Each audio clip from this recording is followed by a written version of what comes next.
Well budget 2023 आ चुका है और ओवरऑल अगर देखें तो इसको एक बैलेंस्ड बजट बोला गया है, प्रोग्रेसिव बजट बोला गया है, एटलीस्ट कॉर्पोरेट्स का यही कहना है जब हम उनसे बात कर रहे हैं। लेकिन एक्चुअली इस बजट में जो थॉट प्रोसेस है और किस तरह से आगे अमृतकाल की जो हम बात कर रहे हैं उसकी शुरुआत हो रही है, तो what is the future of India, ये थोड़ा समझेंगे। क्योंकि मेरे साथ इस वक्त वेरी वेल नोन इकोनॉमिस्ट हमारे साथ संजीव सान्याल साहब हैं, member of the economic advisory council to the prime minister. Sir बहुत बहुत स्वागत है और धन्यवाद, आपने हमें समय दिया। हमने एक दिन रुक के आपसे बात इसलिए करनी चाहिए क्योंकि एक दिन हम समझ के डाइजेस्ट करके बजट को उसकी हेडलाइंस हटा के अब जो फाइन प्रिंट है उसको समझने की कोशिश कर रहे हैं, the thought process behind it. पहला सवाल सर, जो सरकार ने अपनी नीतियां अब तक बनाई थी पहले और अब इस बजट के थ्रू वो कैसे रिफ्लेक्ट की है, जो भी स्टेप्स लिए पहले और आज कंटिन्यूटी के पॉइंट ऑफ व्यू से कैसा देखते हैं इस बजट को? अगर आप देखेंगे कि हमारी रणनीति क्या है जी, हमारी रणनीति ये है कि एक हाथ पे हम देखें तो हम लोग आर्थिक संतुलन चाहते हैं आर्थिक व्यवस्था में। इसका मतलब है मैक्रो इकोनॉमिक स्टेबिलिटी, और इसका ये है कि आप देखें फिस्कल डेफिसिट हो या इन्फ्लेशन हो या करंट अकाउंट डेफिसिट हो, फॉरेन एक्सचेंज रिजर्व्स, ये जो संतुलन आर्थिक संतुलन से जुड़े हुए जो आंकड़े हैं उनको हम लोग नियंत्रण में रखना चाहते हैं। करेक्ट। तो हमने क्या किया है, तो पहला है कि हम लोगों ने, आपने देखा हो, जो वित्तीय घाटा है उसको 0.5% से घटाया। बहुत ज्यादा नहीं, क्योंकि हम लोग दबोचना नहीं चाहते हैं, लेकिन 0.5% घटाया है। और कहा है कि देखिए अगले 2 साल में इसको और हम लोग ले जाएंगे 4.5, वो एक दिशा दे दी, दिशा दिया है जी। तो एक ये हुआ।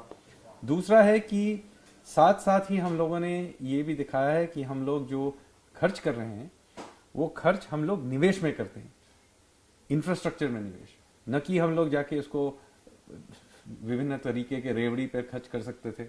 अब तो इलेक्शन भी आ रहा है, तो आप कुछ लोग सोच रहे थे कि शायद इधर जाके हम लोग पॉपुलिस्ट बजट करेंगे। ऐसा नहीं है, बहुत नियंत्रित तरीके से हम लोगों ने इनको निवेश में खर्च करने का हम लोगों ने जो एक रणनीति है उसको सामने रखा है। वो आज की रणनीति नहीं है, आपने कोविड के समय भी देखा होगा, बहुत दबाव था उस समय कि हम जाके खर्च करें इधर उधर। लेकिन हम लोगों ने हमेशा ये कहा है कि देखिए अगर हम खर्च कर रहे हैं तो ये हमारा निजी ये कोष नहीं है, हम लोग टैक्स पेयर मनी स्पेंड कर रहे हैं। तो इसका मतलब ये है कि हम लोगों को सोच समझ के करें, और उसके अगर हम लोग इंफ्रास्ट्रक्चर में करें, 2 चीज होती हैं। एक तो है कि इंफ्रास्ट्रक्चर से सबको मालूम है कि मल्टीप्लायर इफेक्ट सबसे ज्यादा है जी। दूसरा है उसका सप्लाई साइड इफेक्ट होता है, मतलब सड़क बन रही हैं, पोर्ट बन रहे हैं, जो भी है, मतलब कोई एक हमारे पास एक एसेट रह जाता है, बनता है। बिल्कुल। दूसरी बात यह है कि सभी जानते हैं कि इंफ्रास्ट्रक्चर स्पेंड में जो स्पेंड होता है उसमें नौकरियां ज्यादा बनती हैं, क्योंकि देखिए अगर एक रास्ता बनाया जा रहा है उसमें लोग उसके बनाने के लिए मल्टीप्लायर इफेक्ट रहता है जी। तो इसीलिए हम लोग जो हैं हम लोग इंफ्रास्ट्रक्चर पे निवेश कर रहे हैं, ये दूसरी बात है। तीसरी चीज है, हम लोग हर कदम पे हम लोग सिस्टम को सिंप्लीफाई करने की कोशिश कर रहे हैं। तो इसके लिए जैसे एक डिजी लॉकर है, हर आदमी को हर बार केवाईसी करना पड़ता है। आप स्टॉक मार्केट में निवेश करें या कुछ भी और करें, हर जगह आपको वो कोई ना कोई केवाईसी की जरूरत पड़ती है। तो हम लोग कहा कि चलिए इसके लिए एक डिजी लॉकर कर दिया जाए, आपके जो भी आंकड़े हैं उसमें डाल दीजिए एक बार में, और फिर उसको आप शेयर कर यूनिवर्सल आपके लिए यूनिवर्सल हो गया। उसी तरीके से हम लोग चाहते हैं कि लोग जो है आयकर का जो सिस्टम है वो एक नए सिस्टम पे आ जाए जो पहले से सरल है। अब ये नहीं चाहते हैं कि अचानक से कह देंगे तो लोग अपना जो प्लानिंग करते हैं, अपना फाइनेंशियल प्लानिंग करते हैं, दोनों ऑप्शंस रखे हैं। तो उथल पुथल हम नहीं चाहते हैं। तो हम नहीं चाहते, अगर आपको अच्छा लगता है तो पुराना वाला भी चलाइए, लेकिन आपको हम लोग धीरे धीरे इस नए सिस्टम में लाना चाहते हैं। इसके लिए हम इंसेंटिव देंगे और इस धीरे धीरे ये सिस्टम सरल हो जाएगा। तो आपको हमारी जो रणनीति है वो साफ दिख रहा होगा। ओके, रणनीति साफ दिख रही है, कंटिन्यूटी है, एक एक करके आप मुद्दे उठाते हैं, उनको एड्रेस करके आगे सिंप्लीफिकेशन की तरफ जा रहे हैं, ट्रांसपेरेंसी की तरफ जा रहे हैं। अब हम अगर बात करें आपसे ये अमृतकाल की जो बात कही है, आई थिंक वो बहुत इंटरेस्टिंग है। जब ये हम कह रहे हैं पहला बजट है ये अमृतकाल का, यानी अगले 25 साल इंडिया एट 47, यानी 2047, तो क्या होगा और कुछ इसमें? ये तो शुरुआत की बात है, तो हम ये जानना चाह रहे हैं सरकार की थॉट प्रोसेस क्या है, किस डायरेक्शन में अब हम आगे बढ़ेंगे इस अमृत काल में? तो देखिए, हम अभी हमारी जो अर्थव्यवस्था है वो अभी 5वें नंबर पे है। ठीक है। और इस दशक के समाप्त होने के पहले हम लोग 3रे नंबर पे आ जाएंगे, जर्मनी और जापान को पार होके। ठीक है। ये भी बहुत दूर नहीं है अब, this is doable, achievable. Very very doable. 3-4 साल में हो जाएगा वो, क्योंकि उनका भी एक्सचेंज रेट इतना घट गया है कि उनकी इकोनॉमी का साइज घट गया है। तो मेरे ख्याल से वहां तक तो हम पहुंच जाएंगे जी। लेकिन उसके आगे बढ़ने के लिए हमें 2-3 चीजें करनी पड़ेंगी जो अब आगे के लिए बहुत जरूरी है। ओके। तो जब हम कहते हैं कि बदलाव है, रिफॉर्म्स करना चाहिए, सुधार करना चाहिए, तो हम क्या कहते हैं, अभी पिछले 30 साल में इसका आइडिया था कि देखिए गवर्नमेंट को उन चीजों से हटा दिया जाए जहां उसका कोई कारोबार नहीं है। करेक्ट। हाँ, तो उसमें आपने प्राइवेटाइजेशन देखा होगा, लिबरलाइजेशन देखा होगा, प्रोसेसेस को सरल बनाया हुआ है। अब आगे जाके ऐसे चीजें आ रही हैं जिसमें सरकार की जरूरत है और सरकार को वो चीजें करने की जरूरत है, लेकिन वो कर नहीं रही है। तो उन चीजों में सुधार लाना पड़ेगा। तो ये नए किस्म का मिसाल के तौर पे। हाँ, तो मैं आपको इसके उदाहरण देता हूँ। जी। तो जो भी है, आपको जो एनफोर्समेंट ऑफ कॉन्ट्रैक्ट्स है, आपका जस्टिस सिस्टम है, इसको the Indian state has to deliver this. The private sector can not deliver justice.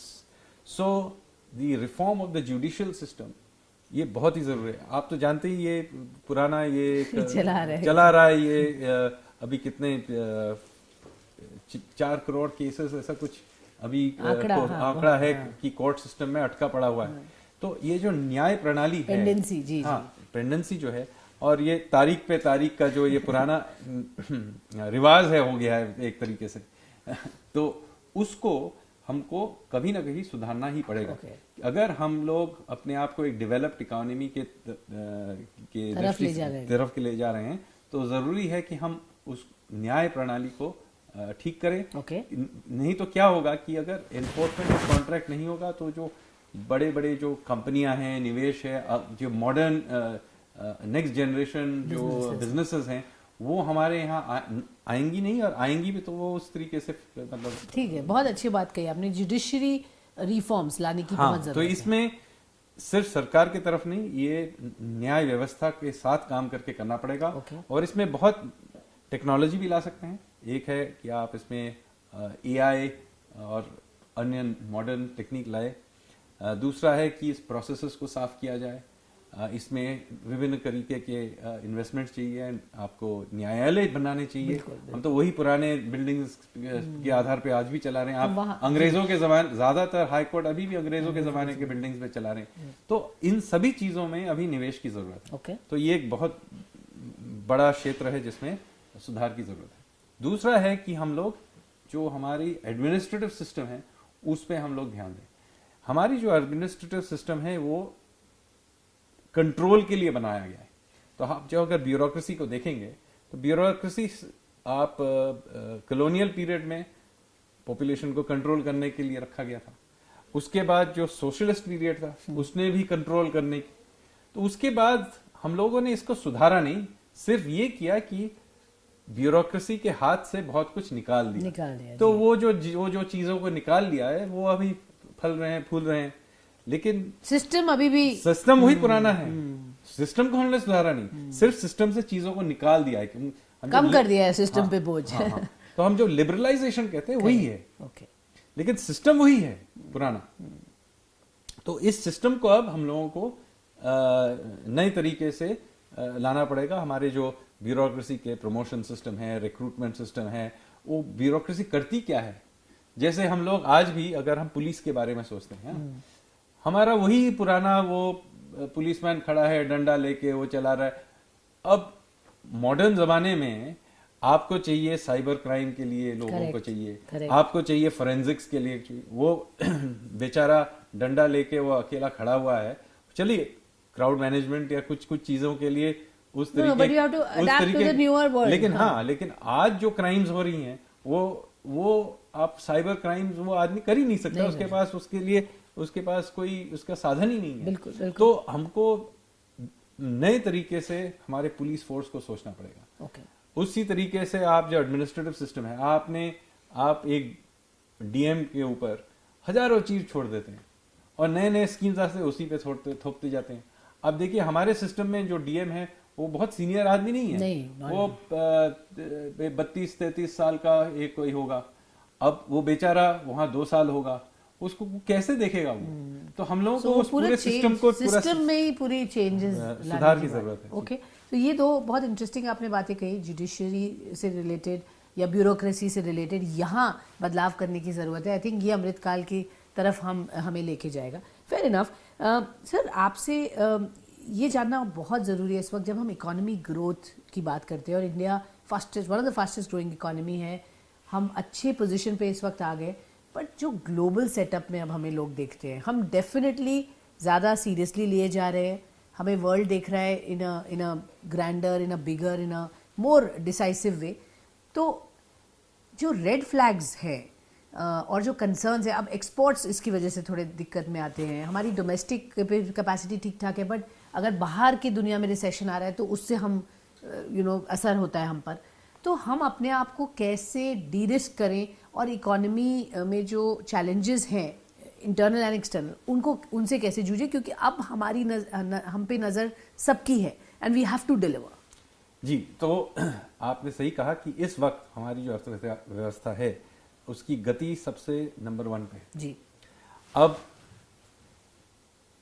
6.5-7% की गति पे हम लोग अभी हमारी अर्थव्यवस्था आगे बढ़ रही है, लेकिन याद रखिए कि इस अर्थव्यवस्था में 8-9% पे चलने की क्षमता है, लेकिन इसको हम लोग 8-9% पे चला नहीं सकते इस वक्त, क्योंकि रास्ते में बहुत गड्ढे हैं। रास्ते में क्या गड्ढे हैं? एक तो युद्ध चल रहा है यूक्रेन और रशिया के बीच, दूसरा है कि रिसेशन का मामला है। अगर रिसेशन दुनिया भर में हो रहा है, उस वक्त हम लोग एक्सीलरेटर पर दबाए तो क्या होगा कि हमारा जो आयात है वो हमारे निर्यात से ज्यादा तेज बढ़ने लगेगा, तो हमारा जो करंट अकाउंट है उसमें दबाव आएगा। ठीक है, कुछ हद तक इसमें इन्वेस्टमेंट से हम लोग उसको भर सकते हैं, लेकिन अगर हमने इस पे ज्यादा प्रेशर देंगे फिर इसमें असंतुलन का डर है। तो इसीलिए बहुत जरूरी है कि हम लोग आयात निर्यात का जो संतुलन है इसको बनाए रखें, और इसको करने के लिए ये जरूरी है कि हम लोग हमारी जो अर्थव्यवस्था है उसको एक नियंत्रित तरीके से रखें। इसीलिए आपने इकोनॉमिक सर्वे में भी देखा, हम लोगों ने 6.5% के करीब का एक फोरकास्ट दिया है जी।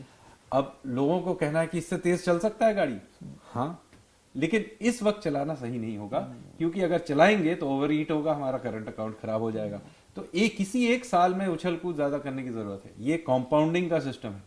तो इस साल ठीक है, आगे जाके 1 साल चलेगा, 2 साल, कभी ना कभी स्पीड पकड़ लेंगे, और हमारे में ये क्षमता है, क्योंकि आप देखिए इसीलिए हम लोग अभी लगातार इन्वेस्टमेंट में निवेश किए जा रहे हैं कि हमारे पास ये रोड्स हो, पोर्ट्स हो, एयरपोर्ट हो, फ्यूचर रेडी हो रहे हैं हमारे। हाँ, हम लोग एआई, हमारा जो आईटी स्टैक जो है, तो आपको लगता है ये जो इन्वेस्टमेंट्स आज हो रही है, ये इसके बेनिफिट्स हम क्योंकि जब हमें अवसर मिलेगा तब हम जाके कर सकते हैं। ये नहीं है कि हम कुछ नहीं कर रहे हैं। एप्पल जैसे आईफोन, इसका हम लोग यहाँ उनको यहाँ ला रहे हैं, हम लोग टाइवानीज कंपनी से यहाँ उनको बता रहे हैं कि आप आइए, इनको इंसेंटिव दे रहे हैं, आप यहाँ चिप्स सेटअप कीजिए, हम लोग पीएलआई स्कीम्स हैं। तो कुछ ना कुछ तो होता रह रहा है, लेकिन मैं दर्शकों को ये समझाने की कोशिश कर रहा हूँ कि ये असली खेल नहीं है, ये सिर्फ वार्म अप है। ये वार्म अप करने की जरूरत है। अगर हम वार्म अप नहीं करेंगे, अचानक खेलेंगे, तो फिर उस मोमेंटम नहीं रहेगा। हाँ। तो हम मोमेंटम बना रहे हैं, हाँ। लेकिन याद रखिए कि कभी ना कभी वर्ल्ड सिचुएशन बदलेगा, और जब बदलेगा हम उस परिस्थिति में रहेंगे कि हम लोग इसका पूरा लाभ उठा सकें। ओके, तो हम एक्चुअली यूज कर रहे हैं ये टाइम अपने आप को और स्ट्रेंथन करने के लिए, जैसा आप बता रहे। पर सर एक सवाल जरूर यहाँ मैं पूछना चाहूंगी, क्योंकि कैपिटल मार्केट्स बहुत चर्चा में रहते हैं, और हमारे जो दर्शक हैं, निवेशक हैं, इंडिया की कैपिटल ग्रोथ स्टोरी में इन्वेस्ट करते हैं। अब हमने कोविड के पीरियड में देखा, जो बीटिंग के बाद जो रीबाउंड्स हमने इतना स्ट्रांग देखा, वो एक तरह से पूरे विश्व में इतना अच्छा प्रदर्शन नहीं रहा। बहुत सारे लोग अब इन्वेस्ट करना शुरू कर गए, भरोसा करते हैं।